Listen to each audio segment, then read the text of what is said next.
I am Casey Coggins, joined by Alvin Hebert. This queso is delicious. And Andrew Lara. What's going on? Forgot to close the door to the office, so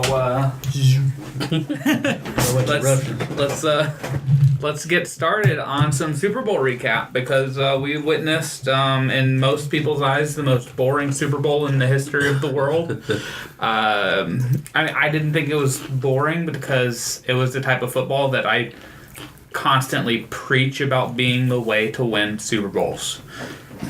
Defense and taking advantage of mistakes, coaching, and that was apparent for both teams was that the defensive minds behind both teams set up such good schemes about how to attack the other, and it worked 95% of the game. So let's just do a really, one big takeaway from each of us. What was your one big takeaway from that game, Andrew? One big takeaway. Shit. It was a hell of a defensive game, that's for sure. There was no touchdown scored till the fourth quarter, and even still, it was one touchdown for the game. Yeah. That was it. Yeah. So defense was your one big takeaway. Alvin? Mine kind of correlates because I think that's the best coaching game I've seen on one side. He completely neutralized that Rams offense. See, and... Well, it could have gone both ways because, the Patriots wouldn't have got that touchdown if it wasn't for one big pass. Well, yeah, but the Rams came in as the second highest scoring team. Yeah, we'll get into that one touchdown drive because I have it. I jotted down some notes before we started because there were two things that I wanted to touch on, which is the one that you just brought up about the Patriots neutralizing the Rams offense, which was the 11th greatest offense in the history of football. And the one scoring drive for the Patriots. So I have some notes that I'll get into in a little bit on those two things. My big takeaway was Todd Gurley. He had 10 carries, and that was the big criticism before the Super Bowl. Sean McVay knew the criticism, Todd Gurley knew the criticism, the Patriots knew the criticism, and Sean McVay didn't scheme something for Todd Gurley. He just decided that he wasn't going to be part of the game plan at all. Is there something more to that than what meets the eye? And see, that's what a lot of people have been trying to figure out is because he wasn't listed on the injury report. So if he was technically injured, the Rams are getting fined for not having him listed on the injury report.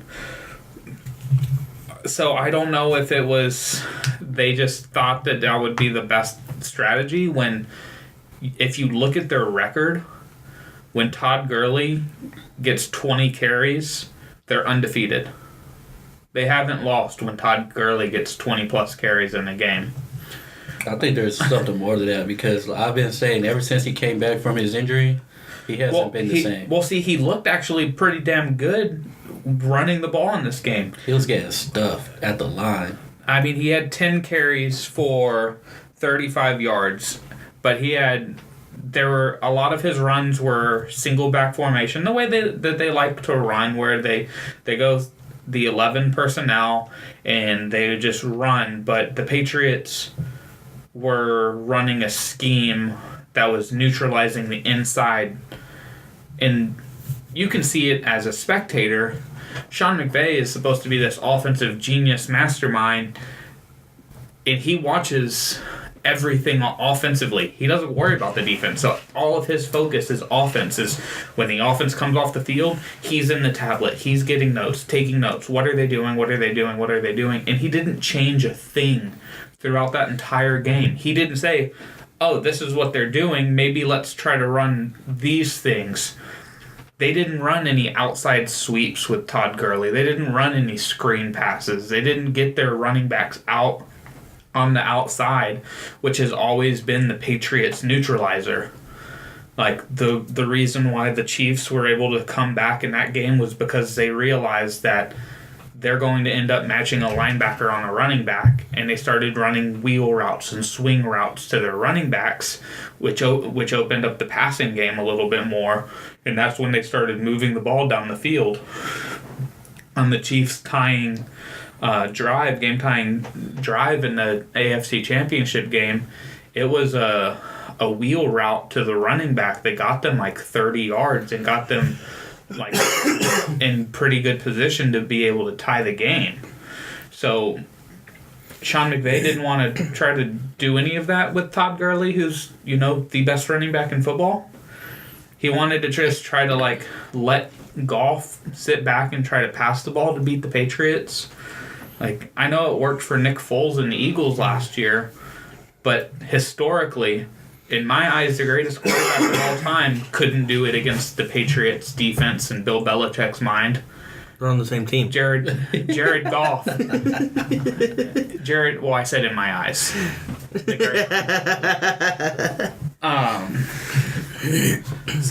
Well, it goes down to making adjustments, right? Right. And I don't know if y'all know this, but I feel like the Patriots was better coached because they made the adjustments throughout the game, like little slight adjustments. Because in the beginning, Aaron Donald, he was getting into the backfield, but then they switch up how on the passing plays.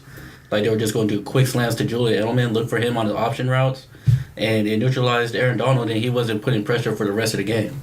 Yeah, see, that's what it's what Romo was highlighting in the Chiefs game, where they're trying to get pressure off the edge, so we're going to have the running back on this side, the tight end on this side. They're going to chip before running a pass, like any kind of pattern, and that's just going to give me an extra second for Julian Edelman to get open. Like, that's what they did. They, held the two guys in. They chipped on the outside, allowing the double teams on the inside. And, like, they understand those little details in football that 1 second changes a play. 1 second. And, so Todd Gurley was my big takeaway is, McVay took him away. Like, it wasn't the Patriots that took him away. Because if the Patriots took him away, he would have gone for like 25 carries for 40 yards. I think it was partial. It was a 3-3 game up until like 7 minutes to go in the game, and you're not giving the ball to your running back. I felt like because they felt like they couldn't get anything in the run game. Even with C.J. Anderson, 7 attempts, only 22 yards. Like, I felt like they was well prepared for the run. But we've talked about this plenty of times as Texas people and as some of y'all, or some of us being Cowboys fans with Zeke.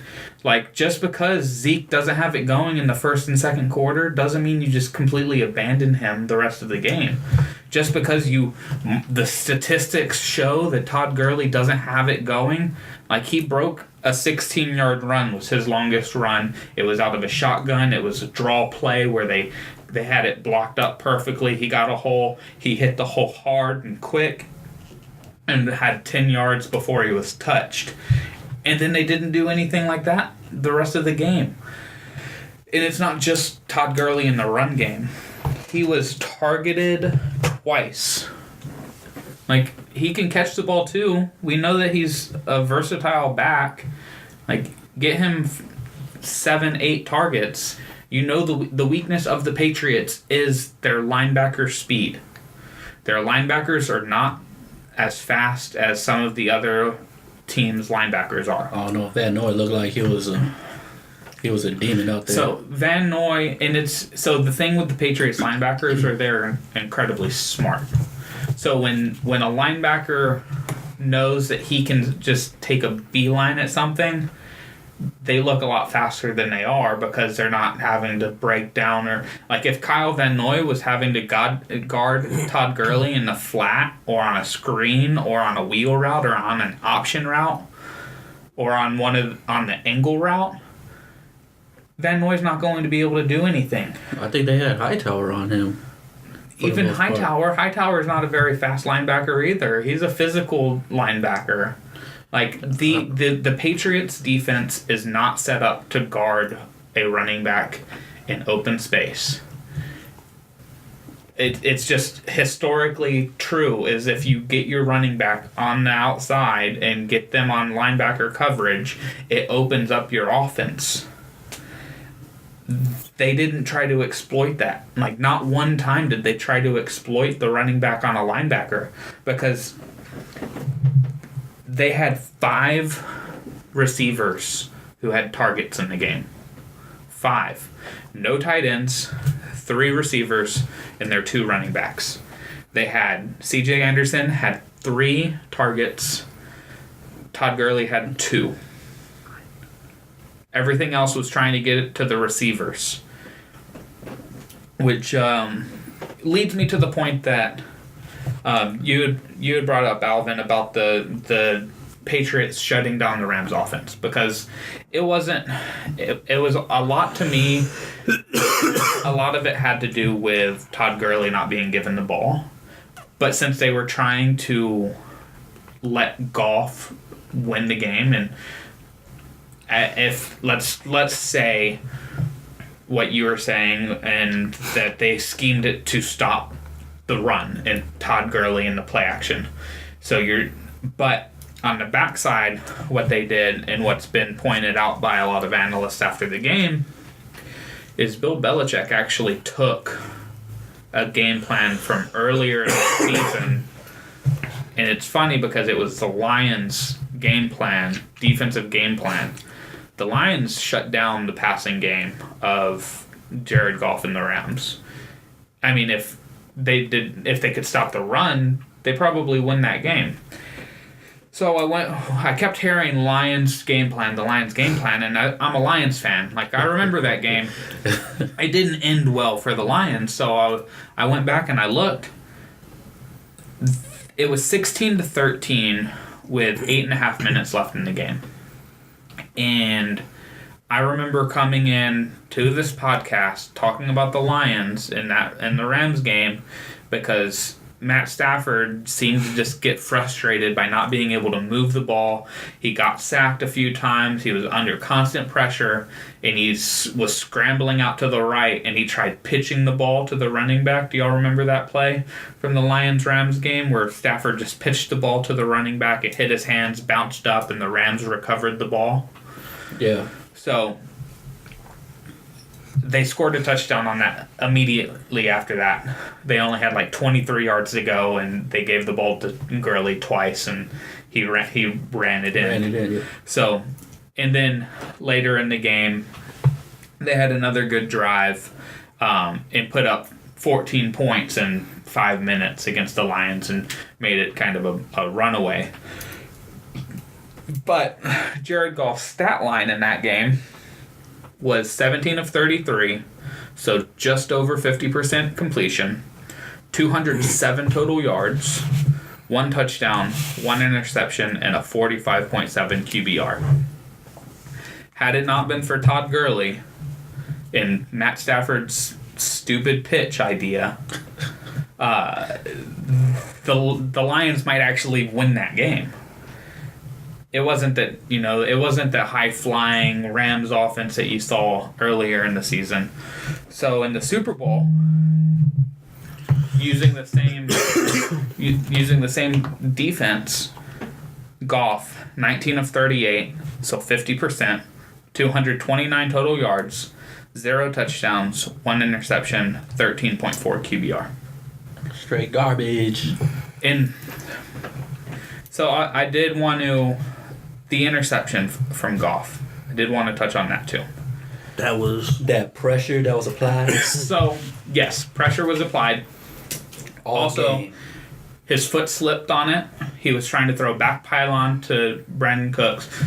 But I went in and I rewatched it. I was watching the highlights. They were breaking down the play. I'm going to pull up the screenshot that I took of the play. Alvin, here's the play. What do you see? The ball's deflated. Well, the Rams would have done that because you get your own goals. You talking about on the defense side? What I see? Yes, on the defense. What do you see from the defense? They mad cushion. Strong safeties already headed. How many people do you see rushing the passer? 1, 2, 3, 4, 5, 6, 7. All right. How many defensive backs do you see? There's only 4. Right. So they're doing it all out blitz with man coverage across the board, cushioned off. Right. Yeah. That's what you see. Yep. Okay. Andrew, I'll show you. See the same thing? Oh yeah, the box is stacked. Yeah. And you see all the defensive backs are like 10 yards off the line of scrimmage. Way off the line. Which is saying take something underneath. Yeah. Does that not scream take something underneath? Yeah. All right. We got room. So I was like, okay, well, why are you if this is what you're seeing, like pre-snap you're seeing this blitz. But it looked like I think they timed the snap well on that because it looked like he was already. I mean, he was getting the ball. He was already getting the ball. Yeah. But before the snap, they were all. It was that. Okay. It was 7 guys up, the 4 guys off. So maybe Goff might think that they might try to drop back and run zone and something else, but. He throws it to this guy right here, down at the bottom of the screen. Cooks. And there's Gilmore, 10 yards off. He's right there by the first down. He's already 10 yards off of the line of scrimmage. Why are you going to try to throw a fade, go route to the guy who the defensive back already has 10 yards head start? There was no reason to throw that route. The slip doesn't help. If he doesn't slip, maybe he gets the ball. He gets the ball out further, and it's either an incomplete pass. Because this was only 2nd and 10. So I went in, and I played the play, and I looked at the routes that were being ran. Here are the routes. You got Brandon Cooks on that go route. You have Reynolds, I believe, and Everett running 7-yard slants, and then you have, I believe it's Reynolds running a 5-yard hook, a little hitch. And if I was to play this out for you, you would see all of these defensive backs drop, and this receiver running the hitch has nobody around him.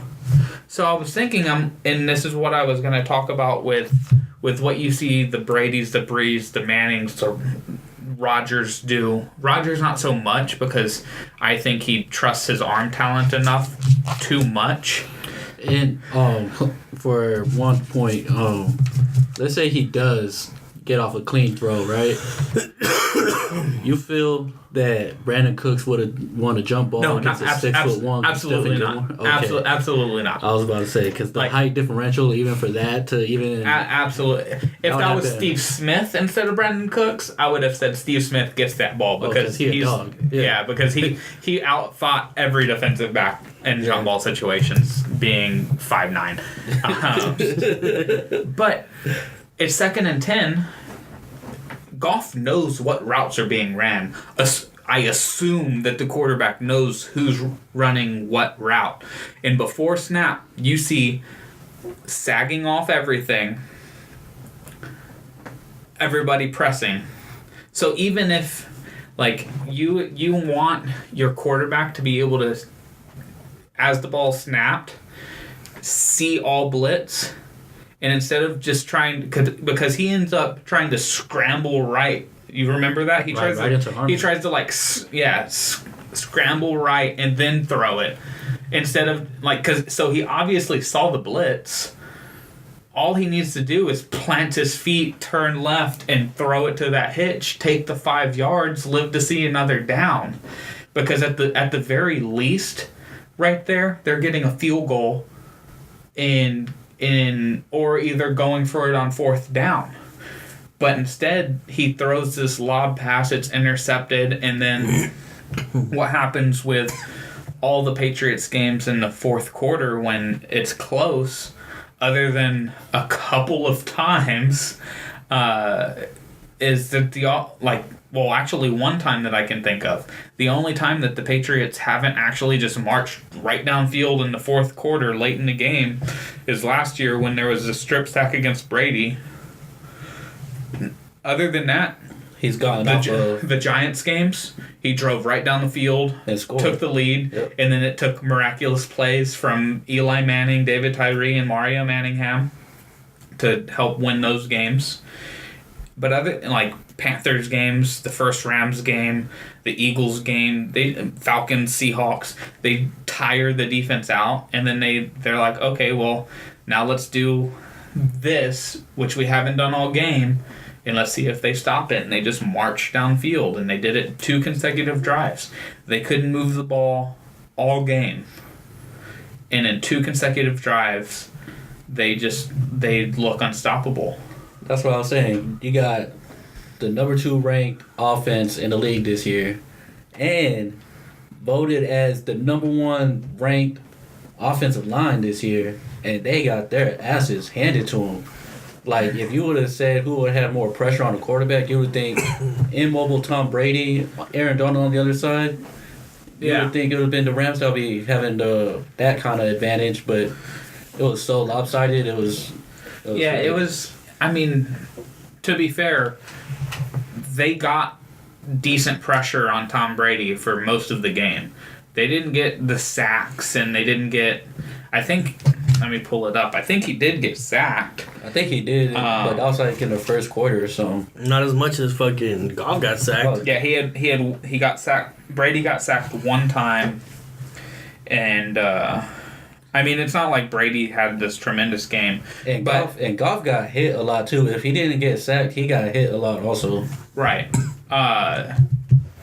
So the difference to me was, one, the Patriots offensive line has always found ways to be dominant, and Josh McDaniels has always found, in Tom Brady and that whole offensive staff and side of the ball has always kind of figured out the little thing that will help them be successful. And so one of the things that I remember hearing Romo say on the broadcast was that they had that touchdown drive just from the get-go was just well thought out. Because from the get-go, they line up in a power formation. They run a little play-action pass to Gronk on the out. So they run that play-action. Gronk looks like he's blocking, and then he releases, and he does this little swim move to get past the press on the linebacker. And Tom Brady just flips it out to the open space and lets Gronk run under it. And that starts the drive. The next 3 plays were the same exact play, just tweaked. They run a little option route to Julian Edelman. You're talking about the 3 plays where they had Rex Burkhead on the wide? Yes. Yeah. So they line up in the same formation, and they run an option route to Julian Edelman. They run Gronk down the seam, and they run an out route to Burkhead. Yeah. So they run it with Edelman on the same side. He runs his option. They hit him for a first down. Very next play, they motion Edelman to the other side. He runs the same option route, but instead of going to him because they had that covered, they hit Burkhead on that little out route for 8 yards. Come back, same exact play, same exact formation. They see the safety roll over the top. The first couple times they had Gronk covered by a linebacker, so they know that they're going to cover him with a linebacker in that same formation, the same play. And with Edelman going to the other side, they see the safety going from being shaded to Gronk to straight over top, which gives Brady all the room he needs to be able to just let Gronk win his one-on-one. Even if Gronk doesn't win his one-on-one, he's also 6'7", 285-pound polar bear that's the greatest tight end in the history of the game. But he didn't even like throw it up. He like rainbowed into the window, like where. Right. That's all he needed to do was that's kind of the excellence of Tom Brady. The greatness is the goatness. It's similar to the Drew Breeses and the Peyton Mannings and well really just those two. Like from what I've watched over the last 20 years, because Aaron Rodgers, I don't think he does it as much because he freestyles a lot. But even him, you'll see, he sees the coverage, he knows there's my spot. I'm just going to throw it to that spot, and at the least, it's going to be an incomplete pass. But there's not going to be the safety isn't going to be able to get there. You see it a lot. You see it a lot with Brady and Breeze. All they do, they know where they're going to throw the ball. So when the snap comes, they just shade the opposite way just a little bit, or they move their head, they move their eyes to just hold that safety. Breeze likes to use a pump fake. He's really good with the pump fake. He uses the pump fake to one side and then just goes back to the other side to the open space. He just throws it to that open space, lets his receiver run under it, and make a play on it. And that's what the great quarterbacks do. They understand where the defense is going to be, what the defense is playing, and trust their guys to make a play. And then that got them down to the 2, and Sony Michel has done what Sony Michel did all years, score touchdowns in the red zone. He did it against the Chiefs. He did it against the Chargers. He did it in this game. He did it all year when he was healthy. They are down on the goal line. They actually have a power running back again because they've always had consistent running backs, and they've all had certain roles on the team, from Corey Dillon to Antoine Smith to Kevin Falk to James White to Deion Lewis to LeGarrette Blount to Sony Michel. Did you mention Corey Dillon? Yeah, that was the first name I said. First one. All right. Yeah, they've all had their roles. Like, this is what you're going to do as a running back for us. And if you just focus on that one thing and be good at it, we'll win football games. So outside of the fact that the offenses were pretty shitty all game, what was your biggest disappointment in the game? Like what did you want to see that just didn't happen? And I realized also earlier that the Patriots scored 13 points and had the Rams actually scored 32 more. Sorry. Had to sneeze. That demon up. Had the Rams offense been good and scored 35, that Andrew would have been exactly right on his pick. But yeah, so what disappointed you the most out of this game? Andrew, I'll let you lead off again. The fact that the Patriots punter did not win MVP. With those 3 or 4 clutch punts. That's how I was gonna end the Super Bowl segment was talking about the MVP thing because in the moment watching the game, we were seeing Edelman tear him to pieces and put up all these statistics. So I think we were all like, Edelman should be winning Super Bowl MVP. And then after the game, and looking at the stats and thinking about it and seeing all these tweets and analysts say, in the lowest scoring Super Bowl game ever, how are you giving an offensive player the MVP? Yeah. And I'm like, that's fucking right. How is it not the punter or Gilmore? Some were saying Gilmore, Van Noy. Yeah, Hightower. Yeah, they were all causing havoc. I mean, I would have given it to Gilmore because not only did he have the interception, but he also had like The 9 batted tackles balls. and 5 deflected passes, and like he was all over the place. That Yeah, he covered Cooks all game. I mean, Cook still put up some fucking stats. That's He- just Brandon Cooks. He For the most part, he neutralized him though. Yeah, Cooks ended up with 8 receptions for 120 yards. But yeah, they let me pull it up. So Gilmore had 5 tackles, 3 pass deflections, the 1 interception. So like you could have given it to a lot of players because Van Noy was 3 QB hits, 1 sack. 4 tackles. I think who was it that deflected the pass out of Brandon Cook's hands in the end zone? Like that was another thing is they had the one that hit.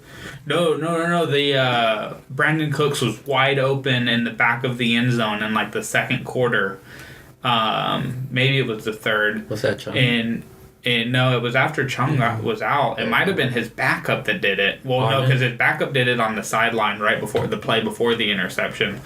But Brandon Cooks was running a deep post, and from like Dan Orlowski and the quarterbacks like Matt Hasselback who were breaking down the game, they were like, he's your first read because he's the furthest out. Once you see the defense, you come down. He did. And he was standing. He did a post into the end zone. He was standing right in front of the goalpost, and Goff was late on getting the ball out, and he floated it, and it allowed the defensive back to come underneath and hit it out of Cooks' hand. I think that had to be like Harmon or McCourty, if I'm not mistaken. It might have been McCourty, but I couldn't remember who that was. But yeah, there were those two key plays on Cooks, and then the interception. But yeah, I don't think any defensive player really had a standout game. It wasn't like Frank Clark in Seattle Super Bowl against Denver. It wasn't who else won it? Von Miller in the Broncos Super Bowl against Carolina. Bobby Wagner? Frank Clark won it for Seattle. He did? Yeah. Yeah. I think that could have gone either way, Frank Clark or Bobby Wagner. Yeah, or Cam Chancellor. Yeah. Yeah, but I think Lane Frank Willard. Clark had 12, 13 tackles and 2 sacks and I would have given it a fumble recovery and I would have given it a chance there. He made 2 receivers quit that game. but there were why not give it to the punter? Give the punter some love. Dude, that fucking He had like the 4 spots. coffin Yeah. punts. You had terrible field position because of that punter. Yeah, it's like it goes to the narrative that the NFL just loves offense, and Yeah. I mean, it was like it really was who do we give this to? And it's like you look at it and it's like, well, Julian Edelman really had the best game on the Patriots, like most standout game. Like, because, like I said, all the defensive players, they played such great team defense that it wasn't one player that just stood out. It was that everybody played their position so well. So it kind of should have been the punter. Like Yeah. you said, he kept pinning them down. Like, he had 3 punts inside the 5. Yeah. Um, Straight up coffin punts. So, Alvin, what was your biggest disappointment out of this game? My biggest disappointment was no adjustments made by Sean McVay. We praise him for being, this golden mind new offensive coach. You got the Andy Reids and then the Sean Paynes and then Sean McVay. It's like right under them, right? So he kept going with the play action. I'm like, why are you going with play action when they kept stuffing the run? There's no way they're gonna fall for no play action. Right. But he kept running it, It was so frustrating. It was like me seeing the Cowboys run a wide receiver bubble screen. It's like, why are you doing that? You can't run that. Yeah. And then I'm like, why are you doing that? They kept stopping your run. Here's the issue. It wasn't the fact that they were running play action that frustrated me. It was the fact that they weren't running the ball to set up play action. Like, you can't run a play action pass if you're not sticking with the run. Exactly. And you gave Todd Gurley the ball 10 times. Like, you just can't do that. And Goff isn't the type, like, so if they weren't going to run and they couldn't play action, that means they're going to have to drop Goff back. And he can't do that. Like, that's just going... He's not that type of quarterback yet. And he kept getting hit all that game. Yeah, like, they're... Like I said, run a sweep. They didn't run a jet sweep. Like, they didn't get Brandon Cooks a rushing attempt. They didn't run a little, like, fake handoff to Gurley, handoff to Brandon Cooks on a end around. They didn't do anything like that. There was nothing creative about what Sean McVay did. It was all cookie cutter. And he said he was severely outcoached, which he was. And part of me kind of thinks that maybe since he's 33 years old and coaching in the Super Bowl against Tom Brady and Bill Belichick and the Patriots, and maybe he felt the pressure of, like, not screwing things up, so he just tried to play it vanilla. It seems like they just got rookied. They got rooked. Yeah, and It's straight up. So Goff was making careless mistakes. one of the things, and this is. It was definitely like we've been here before. Yeah, exactly. Here's the thing There's about no pressure on what us. the Eagles were able to do to the Patriots that you don't really see a lot of teams do. Is because you could probably just immediately, when I say this, think of a time that this happened. Teams, when they play the Patriots, know that they can't make mistakes or else they'll lose, so they play not to lose, and they play that Jason Garrett style, like They don't play to win. Play it safe. They don't play to win. They don't. The Atlanta Falcons in the Super Bowl. So. Right. So the Falcons, what they ended up doing, the Jags, what they did last year, in some ways what Seattle did towards the end of that game against them, like the teams that really just said, you know what, if we lose, we lose, but we're going to go out on our terms. The Giants. 2-0, and the Eagles last year. The three teams that have beat them in the Super Bowl have pretty much just said, we're going balls to the wall, and we're going to just let this ride.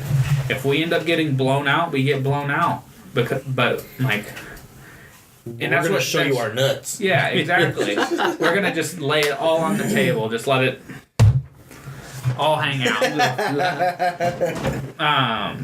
And they didn't. They didn't do anything out of the box.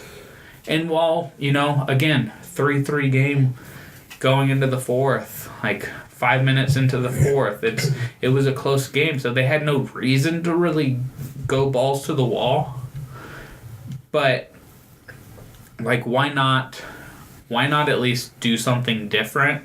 And if that doesn't work, what do you lose out of this?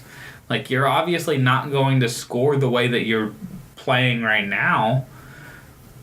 If you do something else and you don't score, the only thing that changes is that you did something different. It just didn't make any sense. Yeah, my biggest disappointment was that Zerline didn't kick a 60-yard field goal. I was kind of hoping that we would see like an end of half, like 70-yarder. Spike it. Yeah. What?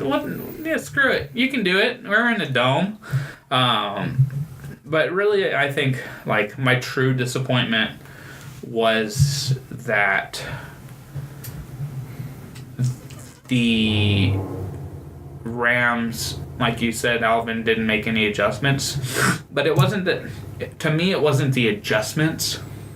It was that they didn't run the same offense that they ran all year.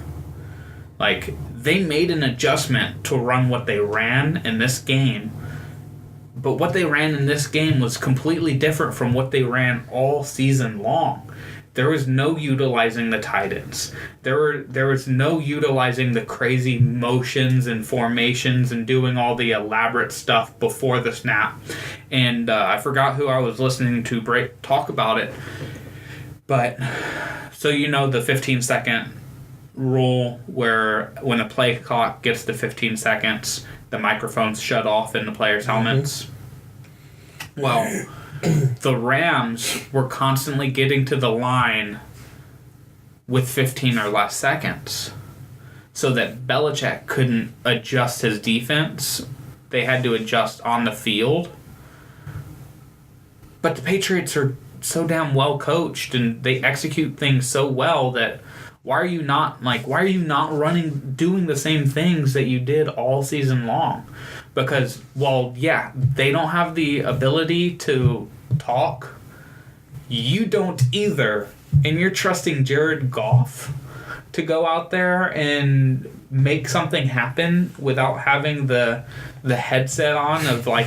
And the stories came out that Sean McVay will be the ones to tell Goff what to audible at the line. He was coaching Goff at the line. So you already know he's not doing it on the fly on his own. Yeah, they have a play call, they wait for 15 seconds, and then they just kind of stand there and like Jared Goff had a false start. Can you tell me a time that you've ever seen a quarterback get a false start? Like other than when they're trying to get the fucking ball, they're in shotgun and they're just trying to get the center to hike the ball and they might move just to try to get that to happen. Like he forgot the snap count. The quarterback forgot the snap count. The lights was too bright, man. He just deer in headlights. They got rooked. So, that was quite the interesting game. And it was quite the halftime performance. All the controversy about nipples going around now. People are fucking mad about that. It's just the hypocrisy. That's what they're mad about. The hypocrisy. How come Janet Jackson can't show her nipples? And you let Adam Levine show his? Yeah, it was... I think we kind of saw, like, what kind of fucking halftime show was that. But I thought it was pretty good. I won't say it was, like, the greatest. I enjoyed it. Like, I feel like they should have just let Big Boy play it all by himself because, like, I expected more. He put on the best show of the three.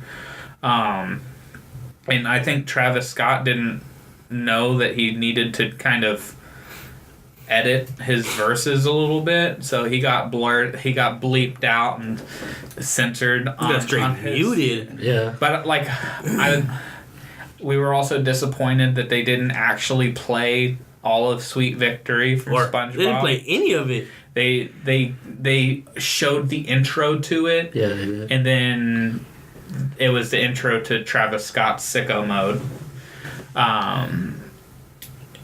And so the thing is that I didn't think it was terrible, but I thought it could have been better.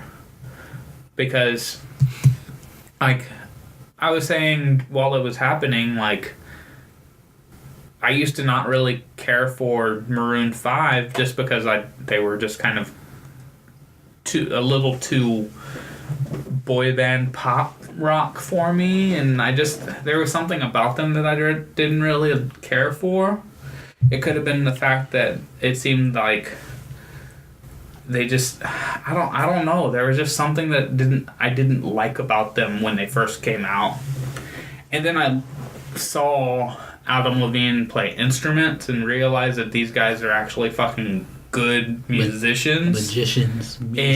And they're good magicians. they're good magicians too. They're magicians with the music.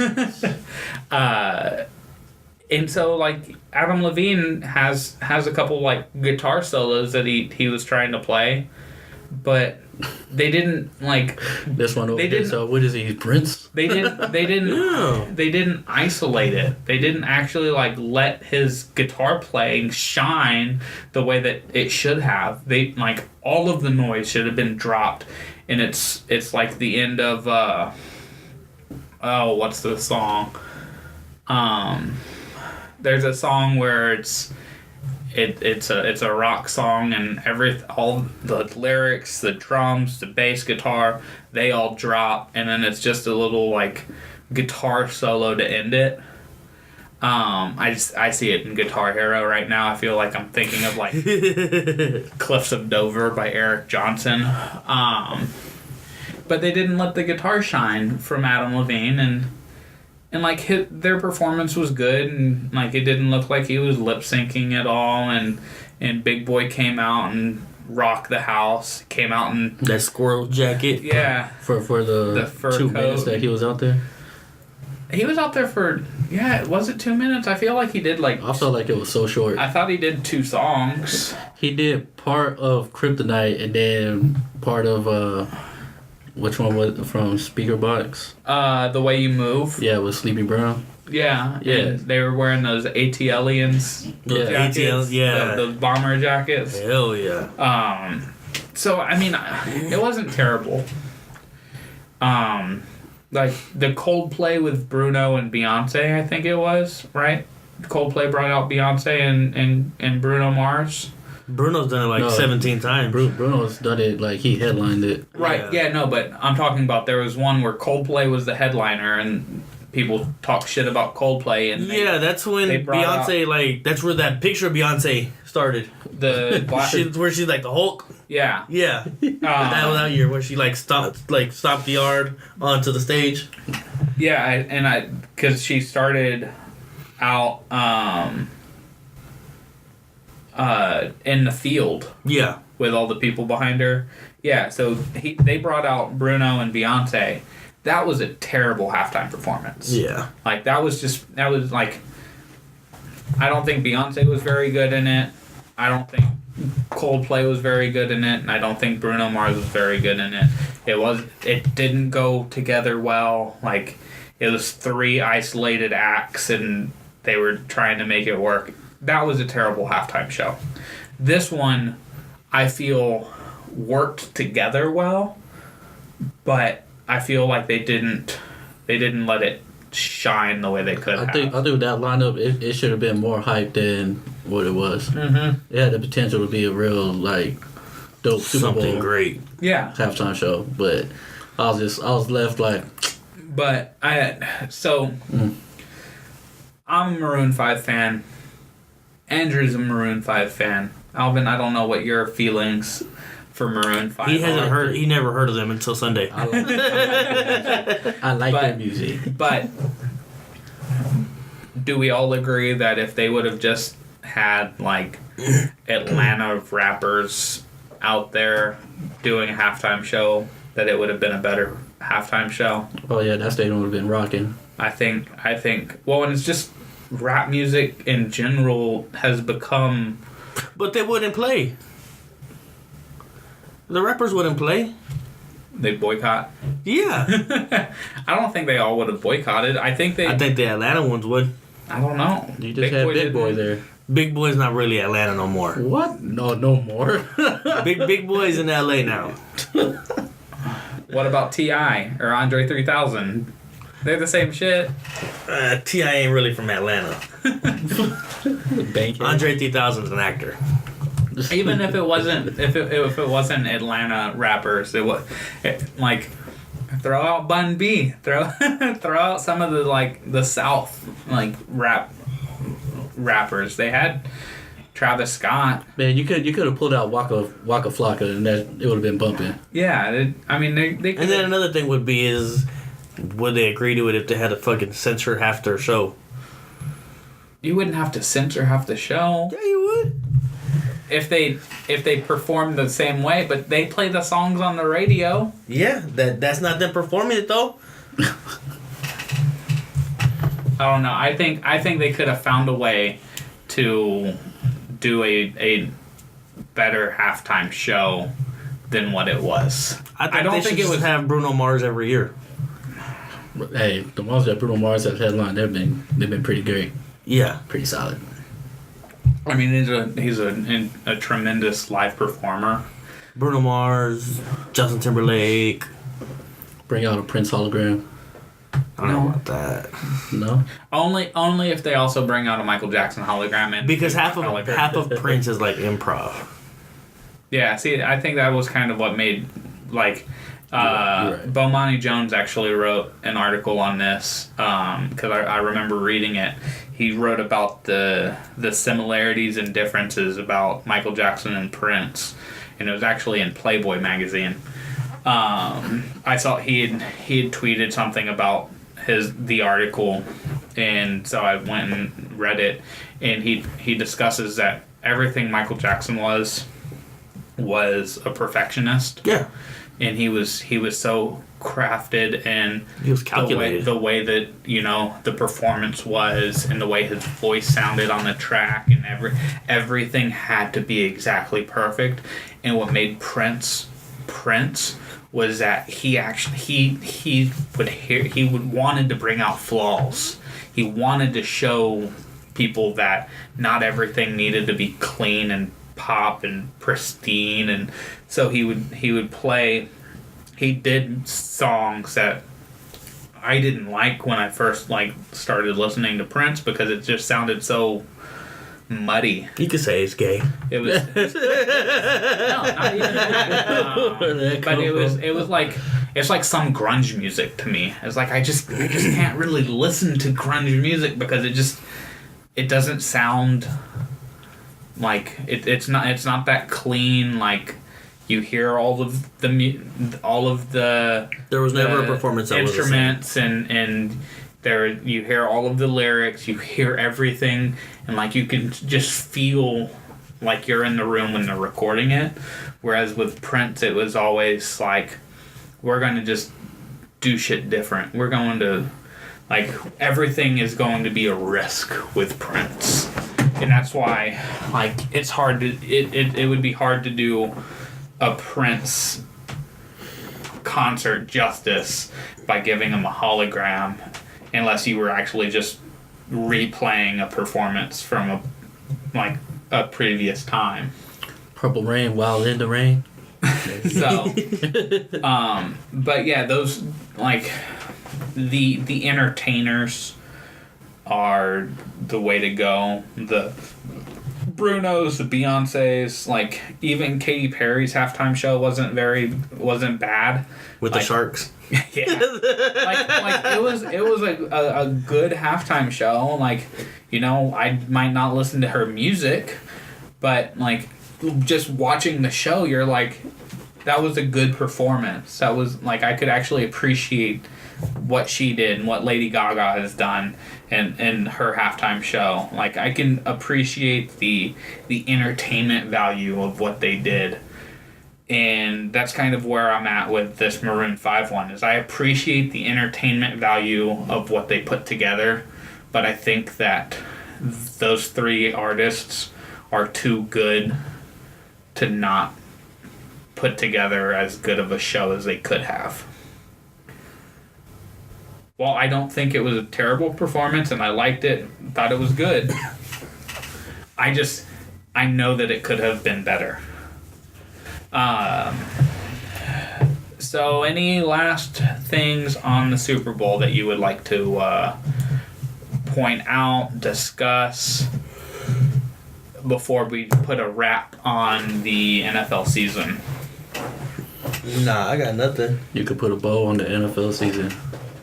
Cool. I'll put a bow on it, and then we'll get back to it when draft season rolls around, and the combine and all that stuff. So we get a good 2 months of just NBA and MLB stuff.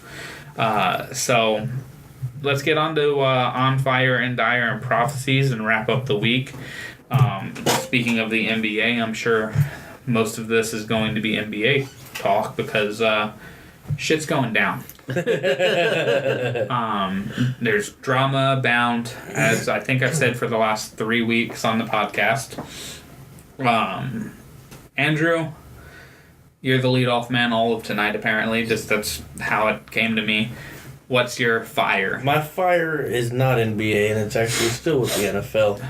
It's news of the Steelers reaching out to Ryan Shazier, talking about a new extension, which, though not much, it is a feel-good story, just given the history of Ryan Shazier and his accident, and it's good timing for a feel-good story, especially in Pittsburgh after the reports of Antonio Brown and his issues coming up. The domestic abuse that he's saying that's a false claim and it's allegations. Yeah, it's hearsay right now. Yeah, but yeah, no, it's just nice to hear about that.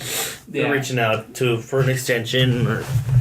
They said that he's been coming along great with his rehab, so... Well, yeah, anything's better than not being able to walk. Yeah. Well, they had that clip of him walking out on the field. Yeah, so he's still young. I think he's only 27 right now. Something like that, yeah. The way he's progressed, you want to be able to say, like, I could see him on an NFL field in, 3 years. It's just... It's an inspiration as it is, because being told at the beginning, you probably won't ever walk again. Do you remember the Rutgers football player who was paralyzed, Eric LeGrand? Yeah. I remember I was watching that game when it happened, and it's kind of the same thing with Shazier. Is this guy's, he's been working so hard to be able to get back into walking and being that inspiration for people. Now I take it with a grain of salt, because not the average human being is going to be able to be paralyzed and just go to physical therapy and work his way back, because these guys got paralyzed and they were, college and professional athletes that are physical freaks of nature that you don't see around a lot. So they're if I was to get hit the same way and have the same thing, it would take me 30 years of the same kind of training and rehab that Shazier's doing to get to the point where he's at in 2. So it's an inspiring story of the never giving up, but I personally am aware that dude is a physical freak that has the capabilities that not most humans have. But it's great that the Steelers are saying, you might not ever play for us again, but you would have been an all-timer if you did. We want you to be part of the organization for the rest of what your career would have been. And it's definitely a heartfelt moment. Yeah, it's a feel-good story. They need it right now, especially with Antonio Brown. And Le'Veon Bell and Ben Roethlisberger. And this is probably the highlight of their season. That's probably true. Alvin, who's on fire for you? My fire, I believe, is the New York Knicks on that trade with Christoph Porzingis to Dallas Mavericks. Yeah, I your goddamn mind. Bro. His fire is called hope. His on fire is the... He's hoping the fire is the phoenix. Out of the ashes, we'd rise. Well, look at it. They freed up about $70 million cap space. Yeah, you remember the last time they did this? I know. But they didn't have somebody say that they'll sign with them long term. They have somebody saying that right now. Who's saying that? Anthony Davis. Anthony Davis did say that he's they're a team that he would sign to long term. Exactly. That's if he makes it to fucking... Right, exactly. I understand. Also, they were able to keep their first round lottery pick, which they could still get Zion Williams and Williams' son. Daniel's son. They of course they kept their first round pick. They gave up their first round pick from 3 years ago.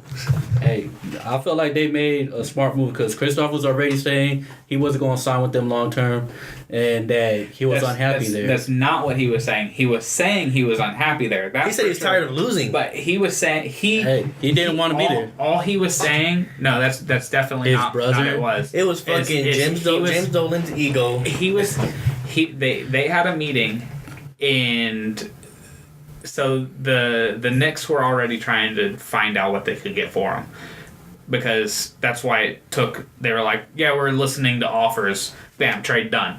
Like we all remember this.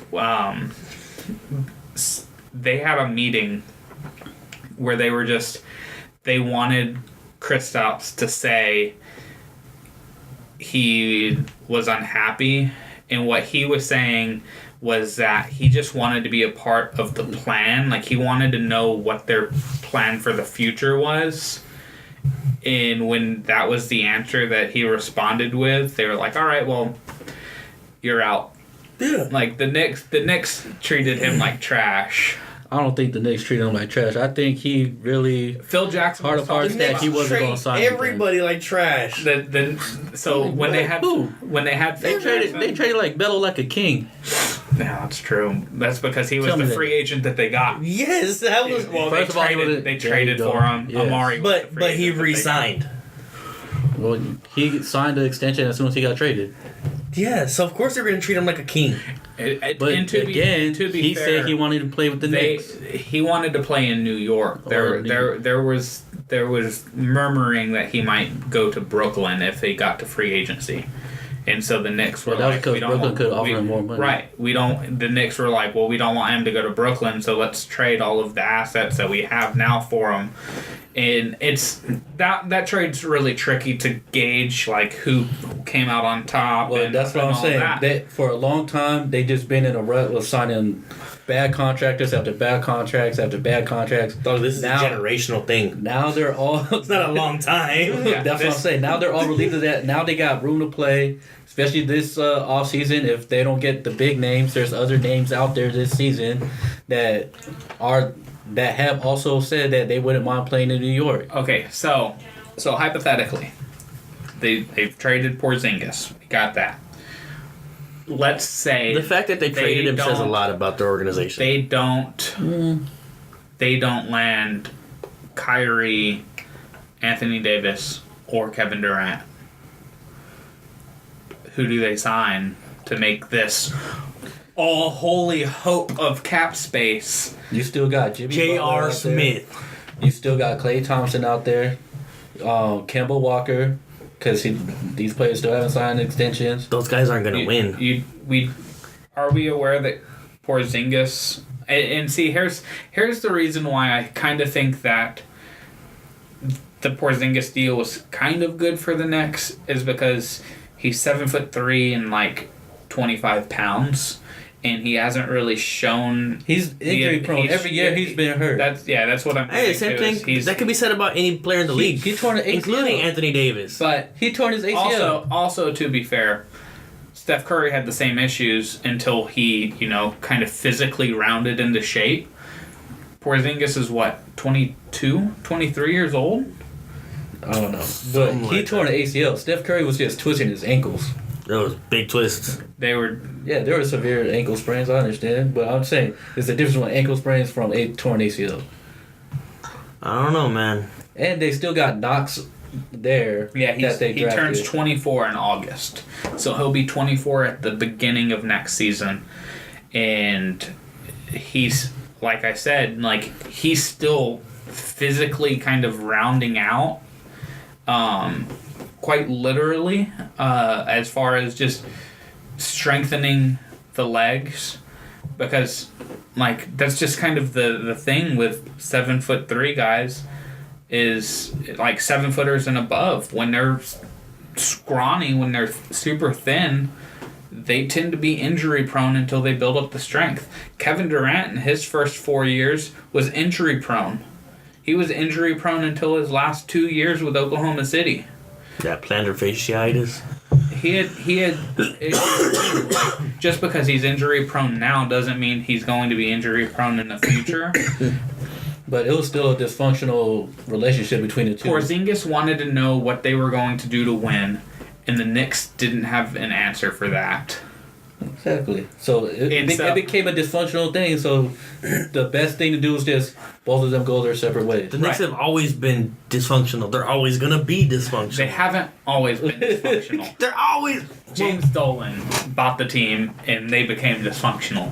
okay. So these Knicks have always been dysfunctional. Yes, absolutely. And but I hold out hope that they actually become relevant because it's the same thing with the Lakers. Like I hate the Lakers.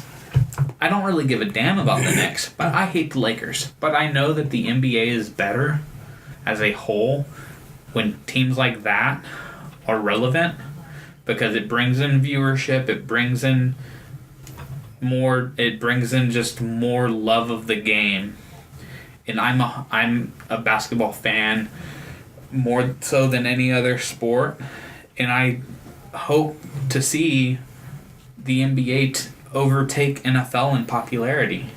That's how you know my topic is fire because I had all y'all debating this shit right now. Nah, nigga, it should be dire. That shit was Yeah, so my another one for the dire. my fire is the opposite side of that trade, the Mavs. They got rid they had to trade a pick, which is kind of an unfortunate thing. But actually, I think they traded 2 first rounds, 2021 and 2023 first. But if things play out the way that they very well could, those picks are going to be 26 and 28. And Be late. because Doncic, we've already kind of solidified his Rookie of the Year. I think the trophy's on the way to his house right now. And he's 19. He's 19 years old. I just said Porzingis is 23. He'll be 24 at the start of next season, and he should be back by training camp. He's already kind of practicing and getting back out there and shooting around. I thought Porzingis is coming back after the All-Star break. No, he said he said he's not going to play the rest of the year. He's out for the season. They still have Harrison Barnes. I think he gets moved though. It's very possible that they are going to try to do what I kind of was hoping that they would do last year when we were talking trades and stuff in the podcast. I was talking about Dallas trading for DeAndre Jordan and trying to like gear up for the draft and go forward, like look towards the future. And that's what they've done. Spurs fan here. I'm terrified of what the Mavs are going to be in 3 years. Terrified of what they're going to be. Because if I give them next year. If we'll see what goes on with their off season, because Dallas is a primetime player in the free agent market too, so they could very well land somebody big. And they got appeal now. Yeah, I mean, if I'm Dallas, players that would fit in with those two guys and put them damn near close to the top in the West is like Klay Thompson. Klay Thompson, top. Jimmy Butler. Fuck Jimmy Butler. No, not Jimmy Butler. Jimmy Butler is a great player, but he's a toxic player. Jimmy Butler's gonna clash Carlisle the way that Rondo did. Nah. Yes. Jimmy Butler respects a good coach. Jimmy Butler belongs in Brooklyn. He belongs in an organization. Oh, you say because he's a thug? In the locker room, yeah, he bullies people. He bullies people. he bullied people at the Bulls. He took my money. Poor Cat and Wiggins. He took all the yarn from Cat. Poor Wiggins. And then when he got to the 76ers, he started fucking getting into shit. Like, there were already issues of them clashing in the locker room when he got there. He has not been a good teammate to be with. And I've said it before and I will say it again, you cannot win a title with poor team chemistry. That's the Lakers. You just can't. And even on the opposite side, ask the Warriors.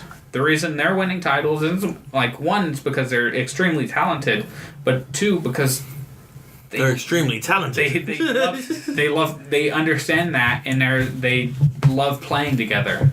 Other than Draymond getting into it with Durant and Boogie, but like Draymond will go to bat for Clay and Steph and the guys that he he grew with, like he developed with. These other guys are just bystanders. They're coming in to help win, and then they're gonna go. Like Draymond with Iggy, with Sean Livingston, with the rest of that group that they got together 4 or 5 years ago, 6 years ago, since they drafted him, he'll go to bat for every single one of those guys. Just not KD. Just not KD. Because he knows, as you say, what is Kevin Durant? Yo. That's how Draymond sees him. Boy. So Draymond was the one on the phone crying to him. So we who's need the real you. hope? Come play with us. Well, that's because he knew that they were going to be able to get him, and he was like, do I want to play with Harrison Barnes' broke ass? He just cost us a championship because he couldn't do shit, or do I want to get Harrison Barnes was good. That's mean. But talk about another thug. He's the reason. Like Draymond's suspension is the number one reason, but as far as play on the court, Harrison Barnes is the reason they lost to that in that finals, because he was broke from the field in Game 7. So going on to Dyer, I'll lead off here.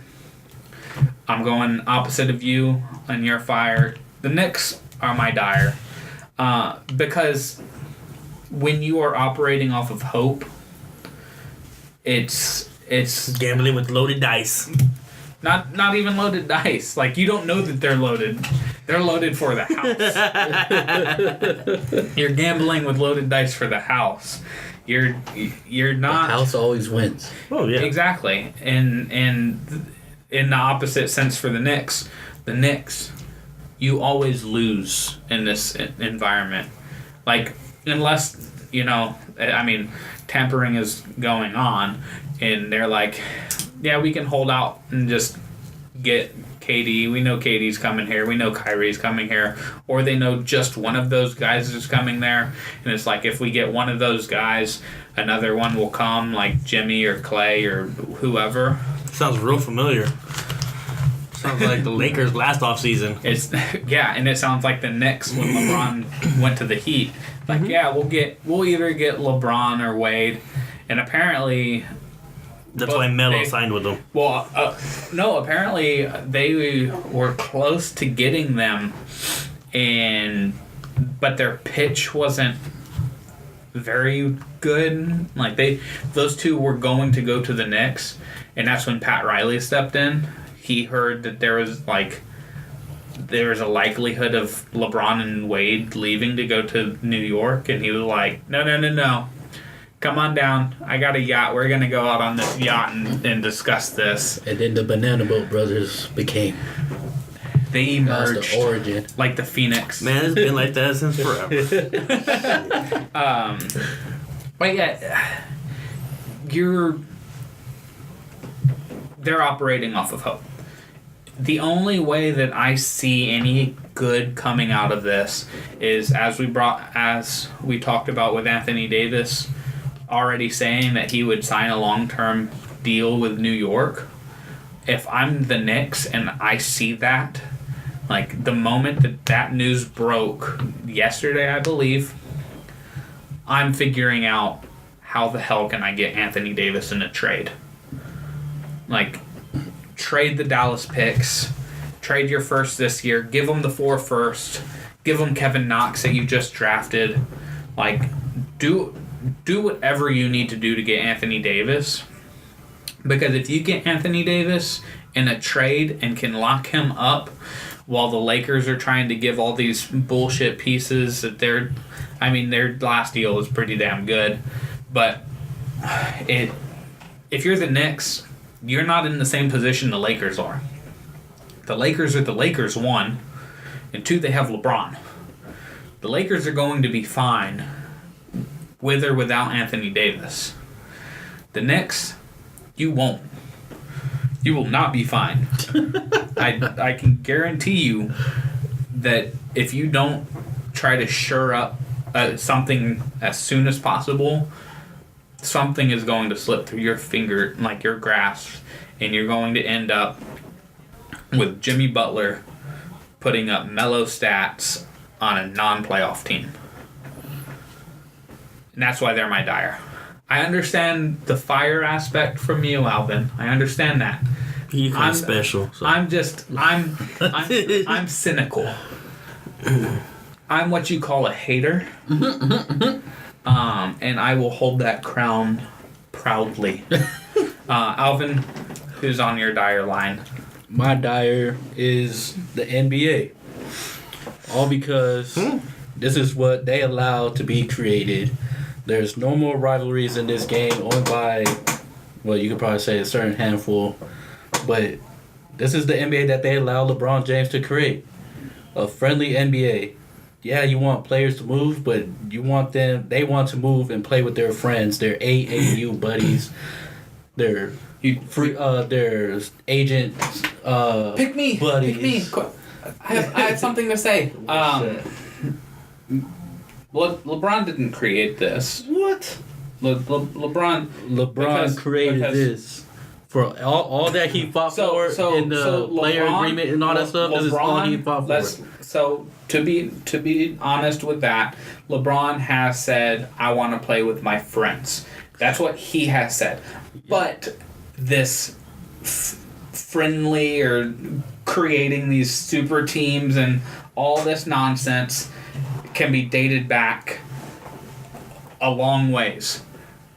Let's not forget that there were guys who didn't have titles who were in desperate want of titles by the name of Karl Malone and Gary Payton, who decided that instead of staying with the teams that they played their entire careers for, they were going to join Shaq and Kobe and try to win a title with those guys. It didn't work out. And they were out their prime too when they decided to do that. Right. So but those guys were like, well, they even brought Horace Grant back for that. Our legacy is on the line because we don't have a title. Let's try to go win a title. Move on 5 years, not even 5 years. Move on 3.5 years.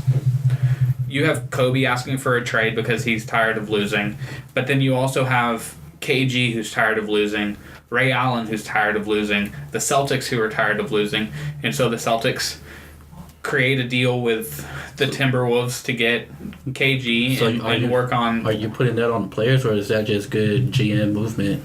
It was both. It was KG was definitely not happy. Ray Allen was already signing with Boston. He wasn't traded. He was already going to Boston to try, because he was signing with Boston once the KG deal happened. Yeah. Ray Allen doesn't sign there if they don't trade for KG. And to be fair, KG probably still ends up there, because same thing with what ended up being the case with LeBron and Bosh. Those two players were technically traded, and it was a sign and trade deal.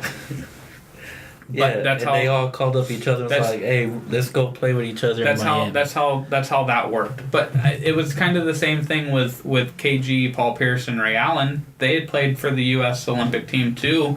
They knew each other. They played against each other, and they knew that they were going to be able to win a title together. They didn't call up each other like, "Hey, let's play with Boston. Let's play in Boston together." That was just Danny Ainge being a good GM, and he made that draft, it was just all predicated that he was able to get KG and Ray Allen that night. Right. Yeah. That was it. But again, Ray Allen put that on as good GM movement. I'm not putting that they called each other I want to play with you. Yes, Danny Ainge had to go and say, "Hey, we would like to sign you, Ray Allen. Hey, Timberwolves, we want to trade for KG. We understand that." I can't remember all the Ray Allen was also happened. a sign and trade also. It ended up being a sign and trade. Yeah. But LeBron doesn't go to the Heat just because he called up Dwayne Wade and talked in the offseason. No, he goes to the Heat because, like I just said, they were going to go to the Knicks. They were planning on going to the Knicks. Yeah, either way, all of them was going to be together because they spoke about it. Right. Yes. Making my point. But they spoke about it. The players. Karl Malone and Gary Payton. But the players arranged also had to go in and say, "Hey, we want to team up with you." Ray Allen, 38-year-old Ray Karl Allen, Malone. Danny Ainge, and KG had to arrange that we want to team up together and win a title together. I don't think they had to do that, but I think KG definitely had to sign off to being traded to Boston. Like, hey, Boston's like I said, I don't fully remember what there was, but I did say LeBron did the whole "let's play with our friends" thing. Yes. But the whole super team thing. No, I'm not talking about the super team. I'm talking about playing with friends. This whole friendly thing, no rivalry and all that stuff. Like, would you not want to play basketball with a great player that you're friends with? If I'm a competitive person, like, no. There's plenty of friends out there in the NBA that don't play with each other because they're more competitive than, I mean, that's just their nature. They're just more competitive. Now, but LeBron, right. strong holding, like, check it. He leaves the Cavs for the first time, right? Yes. On his own, like, he didn't tell them or anything, right? He does that stupid bullshit. He leaves that franchise in disarray, right? Sort of. I mean, they were they're shit, like, without him, right? The only reason he left for the first time was because they didn't do enough when he was there. I think they tried. They tried to get players in there to fit with LeBron James, but and it just didn't work out. I also give the point that LeBron was 24 when that happened, and he never really had a chance to like. All right, let's grab the first time that he leaves then. When he leaves Miami on that player option, he opts out and he said, you know what, I'm going back to Cleveland to make amends and all that stuff. Look at Miami now. Like, yeah, they're in the playoffs, but they're in the whack-ass East, and two, Eric Spoelstra is actually a good coach. Yeah. But other than that, like, their team is just like in shambles because Pat Riley even said, to get a guy LeBron James, you got to put in all your chips. So that means you're getting rid of all your draft picks, all your young talents. You're getting rid of all of them. You're getting James Jones and Mike Millers, and Juwan Howard. You're getting all of those off of 1 year vet deals, right? To make it work. Shane Battier. Yes, Mike Miller. Yeah, Mario Chalmers, who they drafted. Yeah, and then he goes back to Cleveland. What they do, they put in all their chips to try to make it happen now. Because why? LeBron James strongholds the franchise. You gotta appease LeBron James to make it work. He leaves. So quick question. I see the pattern here. All right.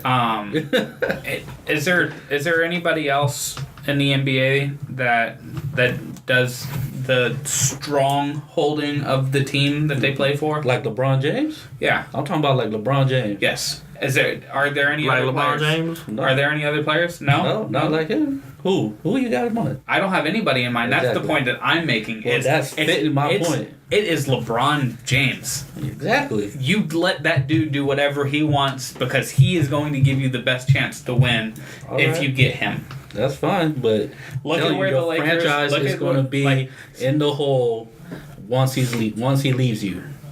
So, yes, I agree with that completely. Yes, but for the teams that he was with, he brought 2 titles to Miami, and they had all of this relevance, and he helped grow their value. And then he finally gets a championship for Cleveland. And we all know that their long-standing history with ineptitude. Mm-hmm. Those 2 franchises that he played for before the Lakers, he was the best thing. Well, Dwayne Wade was the best thing to happen to Miami. But Dwayne Wade doesn't have another title if it's not for LeBron. LeBron doesn't have 2. Like, he doesn't have titles if it's not for Dwayne Wade. But both of those guys needed each other because Dwayne had been to the top of the mountain and he knew what he needed to win. Dwayne also knew that the heat that he was playing for they weren't doing enough. Same thing with LeBron in Cleveland. They knew that the teams that they were playing for weren't in a position to win a title. And so when LeBron lost to the Celtics again, he was like, I need somebody. It's like Kevin Durant. He was like, I can't do it with Russell Westbrook. Like, we were just up 3-1 with the Warriors. Like, I have to get out of here. I mean, he moved to the Warriors, which was a bitch move. But, like, LeBron put those two teams in disarray. But those two teams, I can guarantee you, would do it all over again.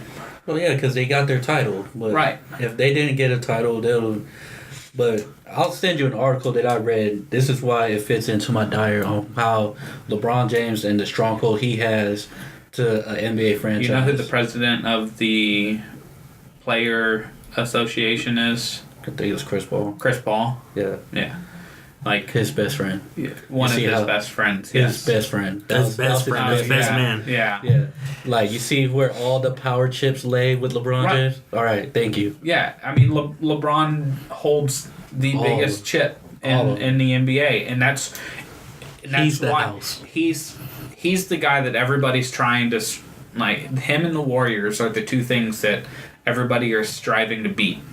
And so that's why you start hearing the rumblings of Anthony Davis needing to get out of New Orleans and Jimmy Butler wanting to get out of Minnesota and Paul George wanting to get out of Indiana, and like you hear all these rumblings about all these players because they understand that they're not ever going to win a title in the situation that they're in, so they need to move.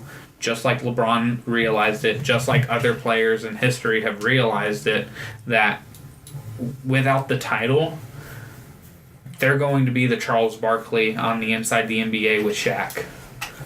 What is Shaq's favorite thing to bring up with Charles? His rings. No rings. I got 4. Charles. You got 0. Charles Barkley's still a great player in the NBA. Karl Malone, 0. Still great. If Karl Malone had 3 titles, how would we view Karl Malone? Just as one of the top 15 players of all time, probably. Like, look at the statistics and what he was able to do over 20 years. Like, if John Stockton has 3 titles, we're probably considering him the second greatest point guard of all time. Well, I mean, he probably is dropping as the years go by with Steph. But, like, right now it's Magic, Isaiah, and Steph as top 3 point guards for me. So that's, I think the NBA created the monster, and LeBron just took advantage of where he knew that he could take advantage. We need to move on. Andrew, you got you're dying. My dire, I've got John Wall, man. That's your boy. He can't catch a break. That's your boy. He's already been out. Didn't we just talk about him needing to go to a new team and just get a new start? And yeah, this could be perfect timing. He's out for 12 months. He's out for the rest. Not even the season. You don't even know if he's going to come back till next year. This time next year. That's your boy. Yeah, man. Pop his Achilles. I mean, the Wizards. Well, how did he pop it? He was at home. He slipped and fell. Yeah. The Wizards are probably like, praise Jesus. We don't have to have him play. Like we can try to. I'm sure that they can work out something in the CBA of getting another player that. Bradley Beal's all like, yes. Medical exemption or some shit to try to get out of that contract. But, yeah, it's an unfortunate situation for somebody who has been very, very good in his career. Follow up. Prophesize for us. All this trade talks, I don't see Anthony Davis being traded on Thursday. By Thursday. Not being traded. No, I see him. Yeah. So they're going to shut him down for the rest of the year, or they're going to actually let him play? I don't know. I don't know. He's cleared to play. Yeah, but they didn't. They shut him down. What was it, last night? Uh, I think it was. no idea. But yeah, I don't see him being moved. You got 2 days. I think he gets moved on. Like I'm saying, it's not going to be to the Lakers. yeah, I think with Davis, I think it would be Dell Demps should do what Pop did with Kawhi. That's what Pop is telling Dell Demps to do. Oh, so you want to go to the Lakers, eh? Well, I'm gonna Toronto. Well, I'm gonna trade you to a team technically a team that you do want to go to. So a team that, as I said earlier, should be saying, fuck it, everything. You get everything we can possibly trade. The Knicks need to just say, if we don't get him Thursday, we miss our chance to get him. Because after Thursday, they don't have the same abilities that the rest of the teams in the league do. People don't do have the same realize that Anthony assets. Davis still has another year on his contract, right? Yeah. Okay. But if he's there in the off season, Boston gets to have fun with their assets. And they have the most assets in the NBA. Alvin, your prophecy. My prophecy is, I read an article saying that the Hornets are trying to get Marc Gasol Man, you don't know how to read. at a 5th grade level. And I believe that's actually going to happen by Thursday.